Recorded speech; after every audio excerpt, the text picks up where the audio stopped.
আসসালামু আলাইকুম গাইস। আমি এখন আছি ঈশান গোপালপুরে, ঈশান বাবুর বাড়িতে। অনেক সুন্দর একটা জমিদার বাড়ি ফরিদপুরে। এখন হ্যাঁ গাইস, দেখতে পাচ্ছেন এখন মূল ফটক ঈশান গোপালপুর বাবুর বাড়ির মূল ফটকে আসছে। আমি এখন আপনাদেরকে ঘুরে ঘুরে আমি বাবুর বাড়িটা দেখাবো। চলুন যাই, এখন ভিতরে যাওয়া যাক। তার আগে আপনাকে আশেপাশে আমি দেখিয়ে দিই যে গেটটার সামনে অনেক সুন্দর ফুল গাছ দেখতে পাচ্ছেন। চলুন আমরা ভিতরে যাই এখন।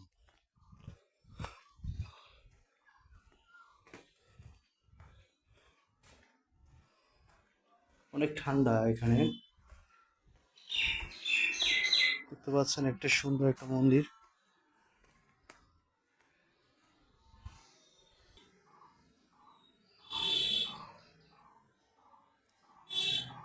গাইস, আপনারা দেখতে পাচ্ছেন এখন পিছনের অংশ। এখানে একটা পুকুর রয়েছে, পুকুরে অনেক সুন্দর একটা ঘাটলা আছে।